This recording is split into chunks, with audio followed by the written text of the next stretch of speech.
Hello students, देखिए class 9th का mathematics subject का एनुअल एग्जामिनेशन का क्वेश्चन पेपर है जो कि अभी यानी मार्च 2025 में ही एक स्कूल में ये क्वेश्चन पेपर आया था। चलिए करते हैं इस क्वेश्चन पेपर को।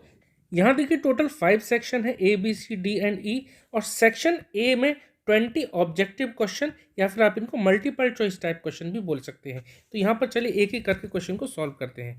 यहाँ क्वेश्चन नंबर 1 देखते हैं।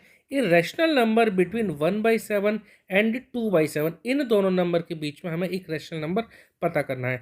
अब यहाँ हमें ऑप्शन में ये देखना है कि कोई नंबर 1/7 से छोटा नहीं होना चाहिए और 2/7 से बड़ा नहीं होना चाहिए। ठीक है, अगर यहाँ हम ऑप्शन में देखें तो ये जो पहला नंबर है ना 1/14, 1 को हम 14 से डिवाइड कर रहे हैं और यहाँ पर 1 को 7 से डिवाइड कर रहे हैं, यानी 1/14 जो है 1/7 से तो बहुत छोटा हो गया ना, इसलिए ये नंबर पॉसिबल नहीं है। 2/21 को देखें तो इसको भी अगर हम देखें तो अगर इन दोनों को कैंसिल आउट करेंगे तो क्या आएगा, 1/10.5 आएगा जो कि 1/7 से भी छोटा है, तो ये भी पॉसिबल नहीं है। ध्यान रखना है, हमें इन दोनों के बीच वाला नंबर चाहिए, ना 2/7 से बड़ा ना 1/7 से छोटा।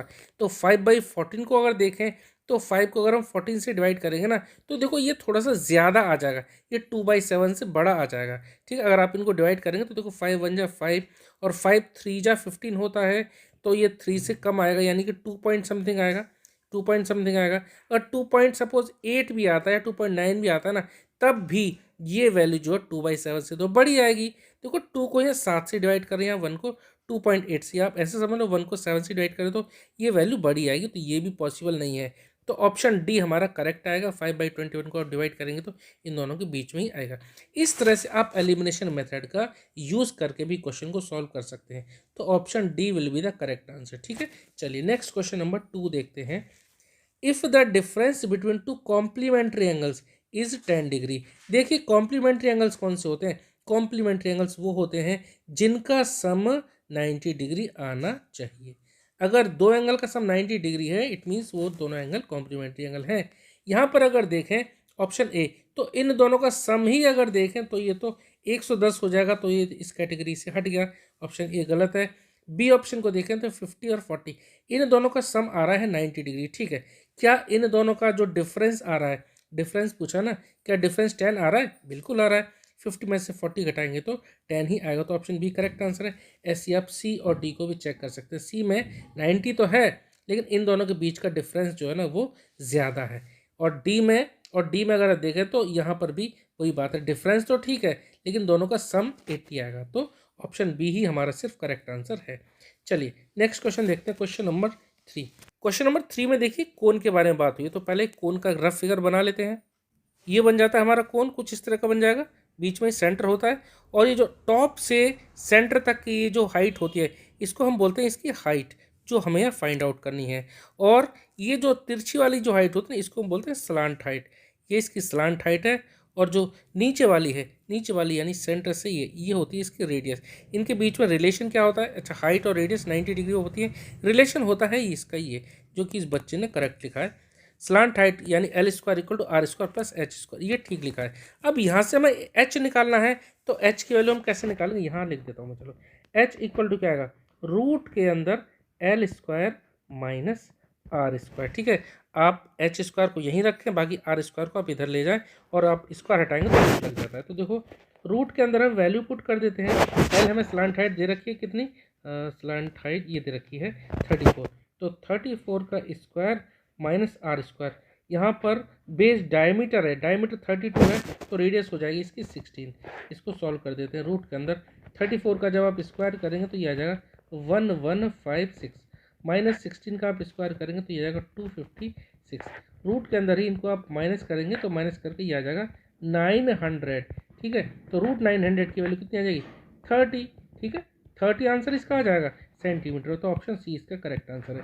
इस बच्चे ने यहाँ गलती करी है, ये माइनस करके 800 नहीं आएगा। ठीक है, तो ऑप्शन सी इसका करेक्ट आ गया, 30 सेंटीमीटर। चलिए नेक्स्ट क्वेश्चन करेंगे, क्वेश्चन नंबर 4। क्वेश्चन नंबर 4 देखते हैं।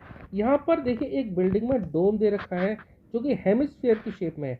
हेमिस्फीयर की शेप में इस तरह से बिल्डिंग का ऊपर वाला हिस्सा है इस तरह से, और नीचे वाला ये क्या हो गया? इसका बेस हो गया, यहाँ से सेंटर। ये हमने एक हेमिस्फीयर का शेप का बना दिया।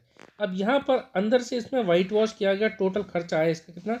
5544। कॉस्ट दे रखी है वाइट वॉशिंग की 4 रुपये पर स्क्वायर मीटर। देखिए टोटल कॉस्ट दे दी और पर स्क्वायर मीटर कॉस्ट दे दी 4 रुपये पर स्क्वायर मीटर। हमें इनर सरफेस एरिया पता करना है। सीधी सी बात है, अगर हमें टोटल कॉस्ट पता है और 1 स्क्वायर मीटर की कॉस्ट पता है, इन दोनों को आपको डिवाइड कर देना है। डिवाइड करेंगे डायरेक्ट इसका आंसर आ जाएगा। कर देते हैं डिवाइड। 5 5 4 4 डिवाइड कर देंगे हम इसको 4 से, ठीक है, क्योंकि 4 रुपये पर स्क्वायर मीटर दे रखा है। कर देंगे तो देखो कितना है, 4 1 जा 4 1 5 4 3 जा 12 बचेगा 3 3 4 34 4 8 जा 32 2 4 4 8 जा 4 6 जा 24, तो 1386 ये आ जाएगा। देखते हैं ऑप्शन में 1386 मीटर स्क्वायर, ये इसका करेक्ट आंसर आ गया। चलिए आगे बढ़ते हैं। यहाँ क्वेश्चन नंबर 5 है, देखो the polynomial 2x minus x square plus 5। यहाँ पर किस तरह का पॉलिनोमियल है, देखो एक क्वाड्रेटिक इक्वेशन है, क्वाड्रेटिक पॉलिनोमियल है, सॉरी इक्वेशन नहीं है। तो ऑप्शन ए हमारा क्यों गलत हो जाता है, क्योंकि एक पॉलिनोमियल में और इक्वेशन में यही फर्क है। अगर इक्वल टू में 0 दे रखा होता तब तो ये पॉलिनोमियल इक्वेशन कहलाती, फिर एक क्वाड्रेटिक इक्वेशन बन जाती। लेकिन यहाँ पर इक्वल टू में नहीं है, इसलिए एक इक्वेशन हम नहीं कह सकते, ये ऑप्शन गलत है। सेकंड ट्राइनोमियल, तो ट्राइनोमियल करेक्ट आंसर है। ट्राइनोमियल का मतलब होता है किसी पॉलिनोमियल में जब 3 टर्म हो। ट्राइनोमियल का मतलब 3 टर्म, बाइनोमियल का मतलब 2 टर्म और मोनोमियल का मतलब 1 टर्म। यहाँ पर देखो 1 2 3 टर्म है, तो आंसर क्या हो गया, ट्राइनोमियल। वैसे क्वाड्रेटिक पॉलिनोमियल है, ठीक है। चलिए नेक्स्ट क्वेश्चन नंबर 6 देखते हैं। The radius of a circle is 13 centimetre. यहाँ देखो रेडियस दे दिया, लिख लेते हैं r इक्वल टू 13 सेंटीमीटर। उसके बाद and the length of one of its chord is 10 centimetre. यहाँ कॉर्ड दे दी, the distance of chord from the centre. चलो इसको हम सॉल्व करते हैं। देखो बहुत अच्छा क्वेश्चन है। एक सर्कल हमने यहाँ बना दिया, ठीक है, एक यहाँ सर्कल बना दिया, सर्कल में ये बना दिया हमने सेंटर और ये बना दिया हमने एक कॉर्ड, ठीक है, ये कॉर्ड बन गई। यहाँ दे रखा length of one of its chord is 10 centimetre. चलो हम बना देंगे 10 सेंटीमीटर लिख देंगे। रेडियस दे रखा है 13 सेंटीमीटर। अब देखो रेडियस कहाँ से होगा, सेंटर से, तो यहाँ से हमने इसको मिला दिया, कॉर्ड के एंड पर मिला दिया। कितना दे रखा है 13 सेंटीमीटर, लिख देते हैं। अब सेंटर से जब हम इस कॉर्ड पर परपेंडिकुलर डालते हैं, देखिए क्वेश्चन में जो पूछा है ना, the distance of the chord from the centre, centre से ये जो कॉर्ड की डिस्टेंस है यही हमें फाइंड आउट करना है। और सेंटर से कॉर्ड की डिस्टेंस होती है क्या होती है, परपेंडिकुलर, ठीक है। तो यहाँ हम पाइथागोरस थ्योरम का यूज करेंगे। अब देखो यहाँ पर ये कॉर्ड की लेंथ है, टोटल है 10। ये टोटल यहाँ से मान लो मैं ए बी नाम देता हूँ, ये टोटल 10 है, तो यहाँ तक होगी कितनी 5। सेंटर से जो परपेंडिकुलर डिस्टेंस होती है इसको 2 इक्वल पार्ट में डिवाइड करते हैं, ये दोनों बराबर होते हैं, इसलिए मैंने यहाँ पे 5 लिख दिया। टोटल 10 थी तो 5। अब ये 13 यहाँ पर हम पाइथागोरस थ्योरम लगा देंगे। क्या होता है 13 का स्क्वायर इक्वल टू 5 का स्क्वायर और प्लस ये जो डिस्टेंस है मैं इसको सपोज h ले रहा हूँ, h का स्क्वायर, ठीक है। यहाँ से h स्क्वायर की वैल्यू कितनी आएगी, 13 का स्क्वायर आ जाएगा 169 और 5 का स्क्वायर 25, मैं इसको लेफ्ट में ले आऊँगा तो -25 इक्वल टू h स्क्वायर, ठीक है। 169 में से आप ये घटा दो, कितना आएगा, 9 में से 5 गए तो 4 बचे और यहाँ पे बचे 6 में से 2 गए तो 2 बचे, ये सॉरी 4 बचे और यहाँ 1, तो 144 इक्वल टू h स्क्वायर। आपको आंसर पता पड़ ही गया होगा, h निकालना है तो स्क्वायर हटा के रूट लगा दो, 144 आ जाएगा, यानी कि 12 centimetre will be the correct answer. देखते हैं 12 सेंटीमीटर, ठीक है, ठीक है। चलो नेक्स्ट क्वेश्चन करते हैं। क्वेश्चन नंबर 7, यहाँ पर सक्रोमणि ड्रू ए लाइन पासिंग थ्रू। देखो इन 3 पॉइंट से मिलाकर एक लाइन बनाएगी।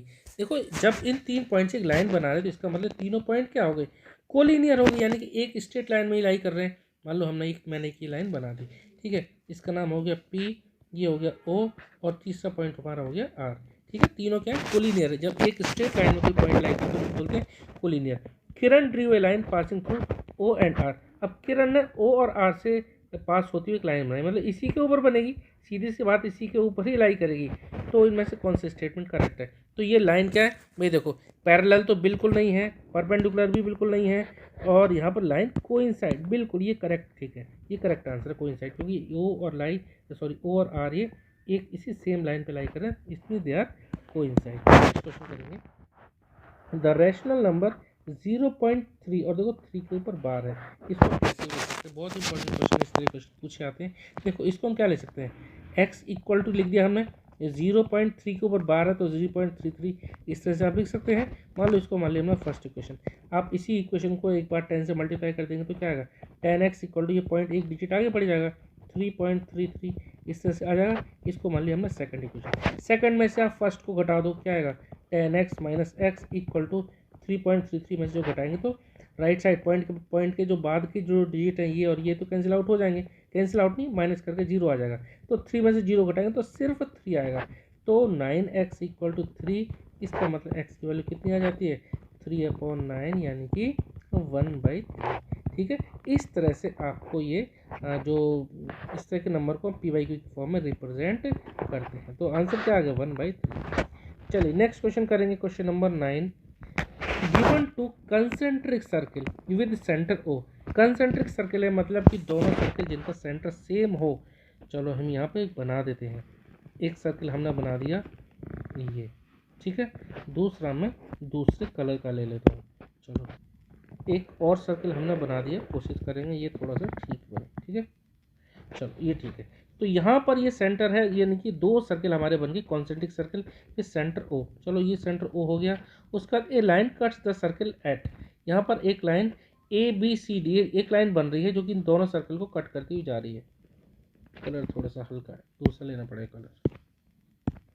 चलो ये हमने लिया, एक लाइन हमने बना ली, ए बी सी डी इनका नाम दे दिया। चलो ए हो गया, बी हो गया और ये सी और ये डी। आप फिगर को देखकर कुछ ध्यान आ रहा होगा, एनसीईआरटी में ये जो नई एनसीईआरटी की बुक है सर्किल में सेकंड एक्सरसाइज में आई थिंक 4th क्वेश्चन है, ठीक है। तो ये फिगर कुछ ध्यान आ रहा होगा आपको। तो इन 4 पॉइंट पे कट कर रही है। अगर ए बी दे रखा 10 सेंटीमीटर, ये यहाँ से ए बी ये जो दे रखी है ये दे रखी है 10 सेंटीमीटर, तब हमें सी डी की वैल्यू पता करनी है। देखिए उस क्वेश्चन में हमें ये A B equal to C D prove करना था। तो इस तरह से भी क्वेश्चन आ जाते हैं कि जो आपका फिगर जो दे रखा है किताब में या जो उसमें जो प्रूव करना होगा आपको डायरेक्ट एमसीक्यू में उठा के पूछ ले ये क्वेश्चन। तो ए बी 10 है तो सी डी भी कितना आएगा 10 ही आएगा। तो option D will be the correct answer.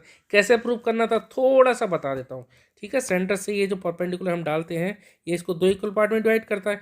तो यहाँ से अगर मैं नाम देता हूँ एम, तो B M equal to C M होगा। एक इक्वेशन हमने लिख देंगे B M equal to C M, और यहाँ से ए एम, सेंटर से अगर एम है ये तो A M equal to D M ये भी होगा, A M equal to D M ये भी होगा। इन दोनों इक्वेशन, चलो मान लो जो दूसरी वाली लिखी ना इसको पहला नाम देता हूँ और फर्स्ट वाली को सेकंड।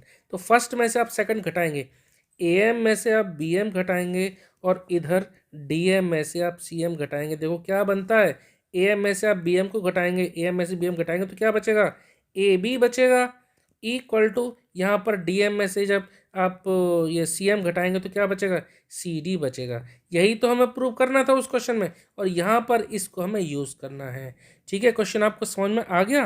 तो ऑप्शन कहाँ गया, ऑप्शन एक मिनट कहाँ गया, ऑप्शन कहाँ गया, हाँ ये ऑप्शन डी, ये इसका करेक्ट आंसर आ गया, ठीक है। चलो नेक्स्ट क्वेश्चन करेंगे, थोड़ी सी जगह भी यहाँ खाली करने की ज़रूरत है।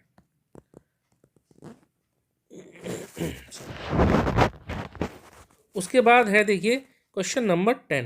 क्वेश्चन नंबर 10 देखते हैं, degree of the polynomial. Degree क्या होती है, किसी भी पॉलिनोमियल में जो हाईएस्ट पावर होती है, इसमें हाईएस्ट पावर कितनी है 2, क्योंकि x के ऊपर जो पावर ये जो लगी हुई है ना ये 2, x के ऊपर जो ये पावर लगी हुई है किसी भी जो हमारा एक जो ये नंबर है, ये जितने तीनों टर्म है तीनों के ऊपर जो लिखा होता है वो हमारी इसकी पावर कहलाती है। तो यहाँ पर 2 जो है ये क्या है, यही इसकी डिग्री है, क्योंकि यहाँ पर इस x के ऊपर तो कुछ नहीं तो 1 मानेंगे, यहाँ पर -2 के ऊपर कुछ है नहीं, तो हाईएस्ट पावर क्या है इसकी 2, यानी ये इसकी डिग्री है। तो डिग्री ए इसका करेक्ट आंसर आ गया। अब देखो question number 11, if 2 lines are parallel to the same line then those lines are. देखो मान लो हमने एक लाइन ये बना दी, ठीक है, दूसरी इसी की लाइन एक और हमने पैरेलल बना दी, तीसरी हमने एक लाइन और हमने पैरेलल बना दी। अब यहाँ क्या हो गया, जब ये पहली और दूसरी पैरेलल है और ये तीसरी वाली दूसरी के पैरेलल है तो ये आपस में ही पैरेलल होंगी, तो ये सब क्या होंगे आपस में पैरेलल। तो ऑप्शन ए इसका करेक्ट आंसर है। चलो नेक्स्ट क्वेश्चन देखते हैं, क्वेश्चन नंबर 12। यहाँ पर देखो एक कोई ट्रायंगल है A B C equal to A B. चलो बना लेते हैं, वैसे तो इस बच्चे ने बना रखा है फिगर, सही किया है इस क्वेश्चन इस बच्चे ने। चलो यहाँ पर हम एक बना लेते हैं ट्रायंगल। यहाँ पर B C equal to A B नाम दे देते पहले, ए बी सी। यहाँ पर बी सी, ये जो बी सी साइड है ए बी के बराबर है, बहुत अच्छी बात है। आगे पढ़ते हैं। एंगल बी दे रखा है 80 डिग्री, ये एंगल बी 80 डिग्री ये दे रखा है। हमसे क्या पूछा, हमसे पूछा है एंगल ए। एक बात आपको ध्यान रखनी, किसी ट्रायंगल में अगर ये दो साइड इक्वल है ना, तो जो दो साइड इक्वल है उनके अपोजिट एंगल भी इक्वल होते हैं, यानी कि ये एंगल ए एंगल सी के इक्वल होगा। ठीक है, angle A equal to angle C होगा। रीजन क्या होता है, angle opposite to equal sides are equal. तो एंगल ए और एंगल सी बराबर है, और ये बी दे रखा है 80 डिग्री। तो आप क्या लिखेंगे, 80 डिग्री प्लस जो बराबर एंगल है उनको मैंने लिख दिया X, X plus X equal to 180 degree. तो यहाँ से एक्स की वैल्यू आप निकाल सकते हैं, 2x इक्वल टू क्या आएगा, 80 को आप उधर पहुँचा दो तो कितना आ जाएगा, ये 100, यानी कि एक्स की वैल्यू कितनी आ जाएगी, 50 डिग्री। तो x इक्वल टू अगर 50 डिग्री आ गया, यानी एंगल ए और एंगल सी क्या आ गए दोनों 50 डिग्री। एंगल ए पूछा था तो ए ऑप्शन, मतलब ऑप्शन सी हमारा करेक्ट है, 50 डिग्री। ठीक है, चलो नेक्स्ट करते हैं question number 13। The lengths of diagonal of rhombus are. यहाँ पर देखिए रोम्बस के डायगोनल्स दे रखे हैं 24 और 18 सेंटीमीटर। हमें पूछा है length of each side of a rhombus. एक रोम्बस का एक रफ फिगर मैं यहाँ बना देता हूँ आपके लिए। ठीक है, इस तरह से होता है रोम्बस, कुछ पैरेललोग्राम ही होता है, बस वो पैरेललोग्राम जिसकी सभी साइड्स इक्वल होती है उसको हम रोम्बस कहते हैं। यहाँ पर डायगोनल दे रखे हैं 24 एंड 18। अगर ये डायगोनल पूरा का पूरा 24 है, अगर इसलिए बोला, अभी रुकिए जरा, और ये डायगोनल दे रखा है पूरा का पूरा 18 सेंटीमीटर, दोनों डायगोनल आपस में यहाँ पर बाइसेक्ट करते हैं। ठीक है, डायगोनल और फिर रोम्बस बाइसेक्ट ईच अदर। तो टोटल हमारा 24 था, तो इतना क्या रहेगा, ये रह गया इतना 12, और दूसरा ये हमारा पूरा 18 था, तो ये इतना क्या रह गया, ये हो गया 9। ये वाला पार्ट, ये जो है ना, ये 9 है, और ये डायगोनल दोनों आपस में 90 डिग्री पर बाइसेक्ट करते हैं। ये आपको ध्यान रखना होगा।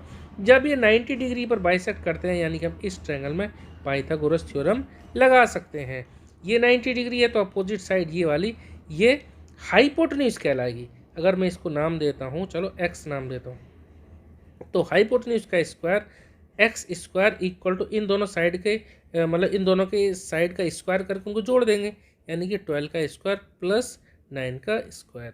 12 का स्क्वायर 144 और 9 का स्क्वायर 81, इन दोनों को जोड़ेंगे तो क्या आ जाएगा, 5 और 8 4 12 225, यानी एक्स की वैल्यू कितनी आ जाएगी, ये एक्स स्क्वायर 225, तो एक्स की वैल्यू आ जाएगी √225, और 2 स्क्वायर होता है 15 का, तो एक्स की वैल्यू आ गई 15। हमसे क्या पूछी थी, हमसे साइड पूछी थी क्या रोम्बस की, हमसे ईच साइड ऑफ रोम्बस पूछी, तो कितनी आ गई 15। ठीक है, 15, 25 नहीं 15 सेंटीमीटर। तो आंसर ऑप्शन सी करेक्ट है।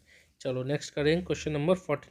इन parallelogram A B C D, अगर एंगल ए दे रखा है 115, तो बी पता करना है। एक पैरेललोग्राम में जो एडजेसेंट एंगल होते हैं ना, वो दोनों सप्लीमेंट्री होते हैं। जैसे हमने पैरेललोग्राम बनाया, तो ये एंगल और ये एंगल, इन दोनों का सम हमेशा 180 डिग्री होता है। अगर एक 115 है तो दूसरा ये एंगल कितना होगा, 180 में से 115 को घटा देंगे, कितना आ जाएगा, जब 180 में से आप 115 को घटाएंगे तो ये आ जाएगा 65 डिग्री। तो ऑप्शन डी इसका करेक्ट है।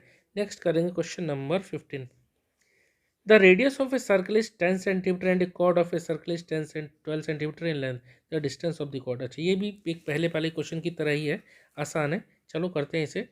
यहाँ पर हमने एक सर्कल बना लेते हैं, यहाँ पर हमने एक सर्कल बना दिया। ठीक है, इस सर्कल का ये सेंटर है, और यहाँ पर क्वेश्चन में जैसे दे रखा है रेडियस 10 सेंटीमीटर है, कॉर्ड की जो लेंथ दे रखी है 12 सेंटीमीटर।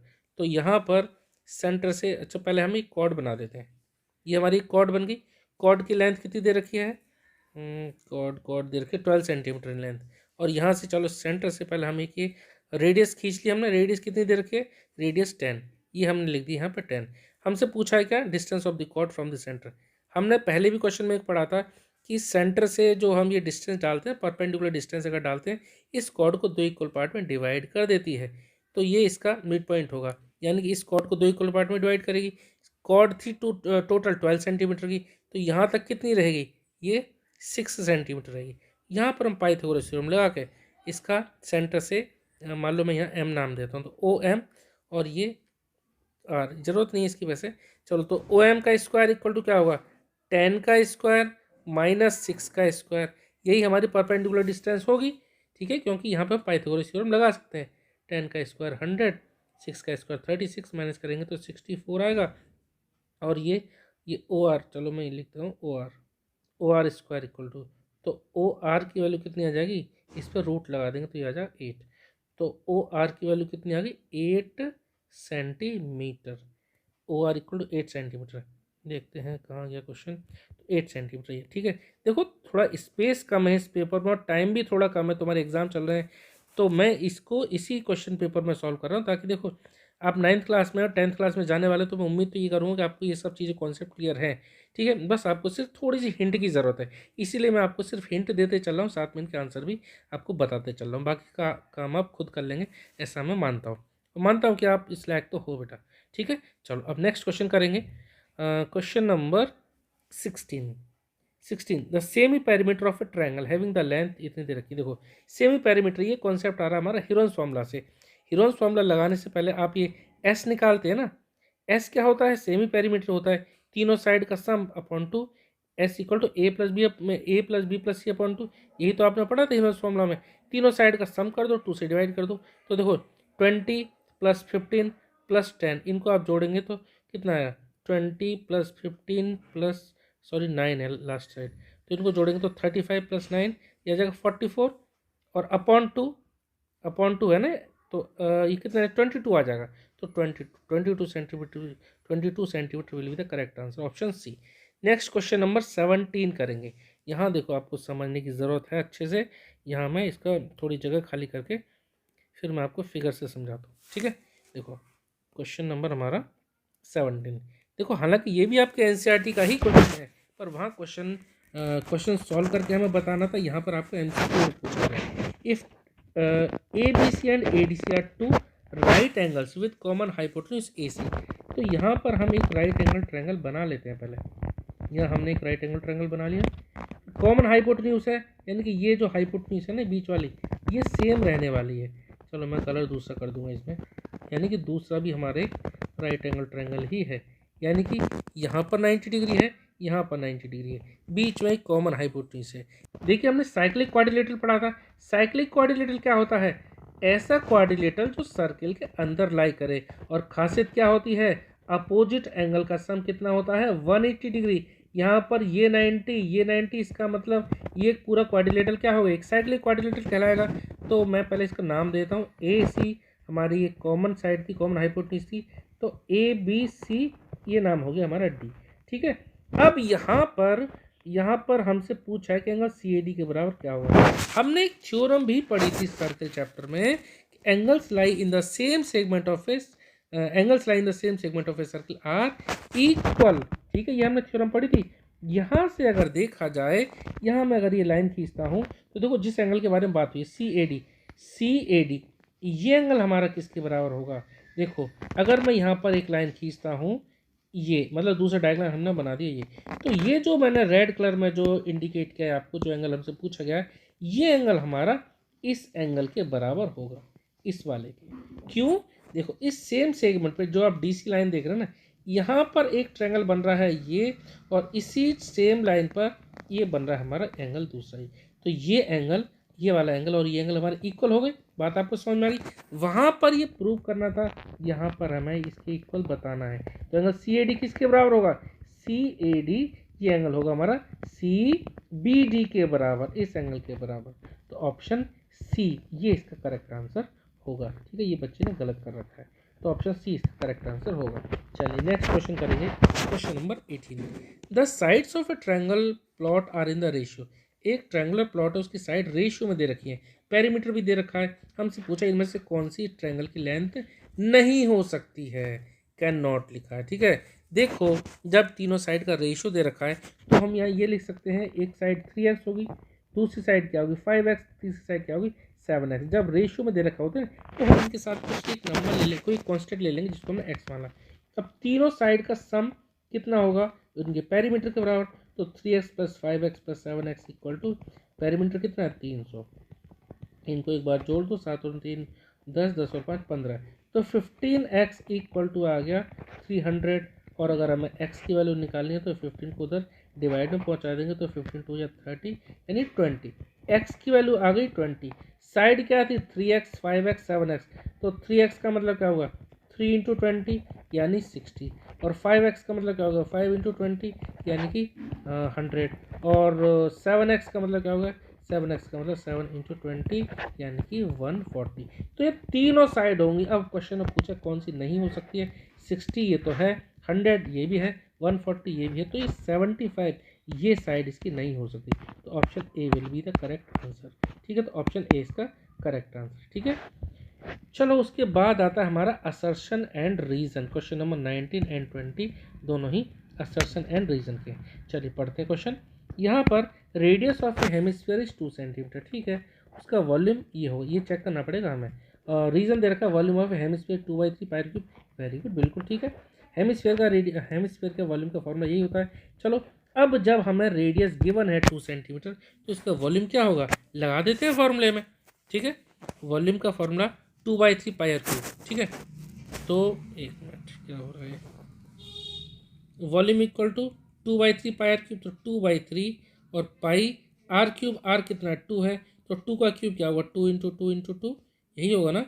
तो कितना आ जाएगा 2 2 जा 4 4 2 जा 8 8 2 जा 16 16 पाई अपॉन 3 ये इसका वॉल्यूम आएगा। लेकिन ऑप्शन में जो दे रखा है वो दे रखा है 16 अपॉन पाई, यानी कि ये गलत है। तो पहला गलत, रीजन करेक्ट है। तो इसमें क्या होगा, इसमें यानी assertion A is false but reason is true. तो option D will be the correct answer. Next करेंगे, ये भी असर्शन है, रीजन का ही है। असर्शन है class mark of the interval 190 से 200 इज 195। देखो इन दोनों का प्लस करके और 2 से डिवाइड करते हैं, वो इसका क्लास मार्क आता है। और यहाँ पर रीजन दे रखा है class mark of A class interval is upper limit minus lower limit, ना क्या होगा upper limit plus lower limit आता है ये। ठीक है, upper limit plus lower limit upon 2। अब यहाँ देखें 190 को प्लस कर देते हैं 200 से और 2 से डिवाइड कर दें, आंसर हमारा 195 ही आएगा। यानी कि असर्शन करेक्ट है, रीजन गलत है। तो ऑप्शन की C, assertion is true but reason is false. ठीक है, क्या गलत है, यहाँ पे बीच में प्लस आना चाहिए था। तो देखो ये थे हमारे सभी जो हमने 20 MCQ करे, तो हमारे सभी 20 MCQ थे। सेक्शन ए हमारा कंप्लीट हुआ। चलो सेक्शन बी देखते हैं। सेक्शन बी में 21 में ऐड करना है, तो एंड हटा दो और एंड की जगह लग जाएगा क्या प्लस। इन दोनों को जरा जोड़ते हैं, देखो सेम जो लाइक टर्म्स है उनको सेम से जोड़ देते हैं, यानी 2√2 को हम √2 से जोड़ देंगे और 5√3 को हम -3√3 के साथ, यहाँ माइनस लग रहा है तो ये होगा सॉरी सबट्रैक्शन। तो 2√2 प्लस, देखो मैं एक बार लिख देता हूँ 2√2 प्लस √2, उसके बाद प्लस 5√3 और यहाँ पर है माइनस का 3√3। तो मैंने लाइक टर्म को एक साथ लिख दिया। 2√2, देखो जब ये लाइक टर्म है √2 है, यहाँ √2 तो इनके कोफिशिएंट जुड़ जाएंगे, यहाँ 2 है और √2 से पहले यहाँ 1 है, तो 2 प्लस में कितना 3, तो 3√2 और 5√3 में से 3√3 घटाएंगे तो क्या बचेगा 5 - 3 यानी 2√3। ये इसका आंसर आएगा। सिर्फ इतना ही करना है, इसके आगे आपको कुछ नहीं करना है। उसके बाद क्वेश्चन नंबर 22 देखते हैं। If point C lies between 2 point A and B, चलो बना देते हैं। पहले एक कोई लाइन हमने खींच दी, इसके नाम अभी देंगे। If a point C lies between 2 point A and B, चलो ए और बी के बीच में लाई कर रहा है कोई पॉइंट सी, चलो बना दिया। Such that A C equal to B C, इसका मतलब ये सी मिड पॉइंट है, तो prove that A C equal to half A B. ठीक है, इसमें कौन सी बड़ी बात है, बहुत आसानी से आप कर सकते हैं। जब हमें ए सी और बी सी इक्वल दे रखा है तो आप ए बी को कैसे लिख सकते हैं सॉरी, तबीयत थोड़ी गड़बड़ चल रही है मेरी और आपको आवाज़ से भी लग रहा होगा। ठीक है, इसलिए थोड़ा सा ऐसा हो रहा है। तो ए बी इक्वल टू क्या हो रहा है, ए सी प्लस ए बी क्या होगा ए सी प्लस बी सी, यही तो होगा। और ए सी और बी सी क्योंकि दोनों इक्वल दे रखे हैं, मैं दोनों को ए सी नाम दे सकता हूँ ना, क्योंकि ए सी और बी सी इक्वल है। तो ए सी प्लस बी सी की जगह मैं लिख देता हूँ ए सी। तो ए सी प्लस क्या आ जाएगा 2AC, तो 2AC equal to A B. हमसे पूछा था ए सी, तो आप इधर भी लिख सकते हैं, चलो इसको ऐसे लिख दिया। ए सी इक्वल टू 2 को मैं इधर पहुँचाया तो डिवाइड में, तो क्या आएगा A B upon 2। A C equal to क्या आ गया ए बी अपॉन 2, ये आ गया ना ए सी है ये, ठीक ध्यान रखना ए सी है। तो ए सी इक्वल टू क्या आ गया ए बी अपॉन 2, यही तो हमें प्रूव करना था। इस तरह से आप कर सकते हैं। वैसे ही क्वेश्चन जो है यूक्लिड ज्योमेट्री से रिलेटेड है। ठीक है, explain by drawing the figure, तो ये हमने एक्सप्लेन कर दिया। उसके बाद find the curved surface area of a right circular cone whose slant height is 10 centimetre and base radius is 7 centimetre. यहाँ पर कर्व सरफेस एरिया दे रखा है, पूछा है हमसे। स्लांट हाइट दे रखी है, चलो लिख लेते हैं। स्लांट हाइट यानी एल इक्वल टू 10 सेंटीमीटर और base radius R equal to दे दिया हमें 7 सेंटीमीटर। हमसे क्या पूछा? C S F right circular cone क्या होता है? सी एस ए एक राइट सर्कुलर कोन का होता है पाई आर एल। ठीक है, पाई की वैल्यू यहाँ कुछ गिवन नहीं है तो हम ले लेंगे 22/7। तो 22/7 इंटू आर यानी 7, एल की वैल्यू 10। ठीक है, ये दे रखिए 10। तो 7 से 7 कट गया, 220 इसका आंसर आ गया। यूनिट लगा देंगे सेंटीमीटर स्क्वायर, 220 सेंटीमीटर स्क्वायर। ठीक है, उसके बाद ये रेशनलाइज करना है और एक्स की वैल्यू दे रखी है, फाइंड वैल्यू। चलो इस वीडियो में इतने ही रहने देते हैं, ठीक है, नहीं तो वीडियो बहुत ज़्यादा लंबी हो जाएगी। मैं कोशिश करूँगा बहुत जल्दी जो बाकी के क्वेश्चन है ना उनका भी सॉल्यूशन आपको प्रोवाइड करूँ। वैसे मैं आपको नीचे के जो और क्वेश्चन है ना वो दिखा देता हूँ, आप खुद से भी ट्राई करना, बहुत आसान क्वेश्चन है सभी, आप ट्राई करना।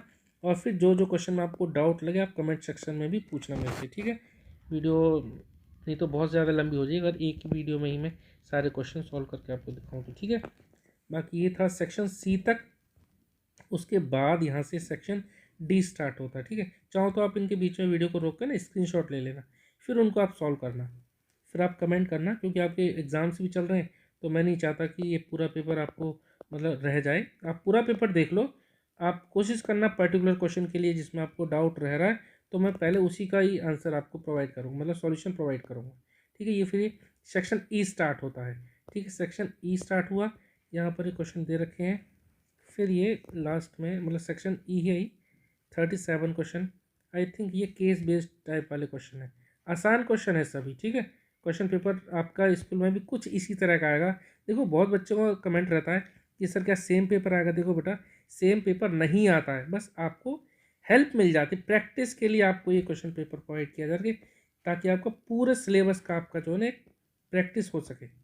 बाकी चांसेस बहुत कम रहते हैं कि सेम पेपर आए, आपको यहाँ से कुछ इंपॉर्टेंट क्वेश्चंस मिल जाते हैं प्रैक्टिस करने के लिए। ठीक है, उम्मीद करता हूँ जितने भी क्वेश्चंस मैंने आपको समझाए सभी समझ में आए होंगे।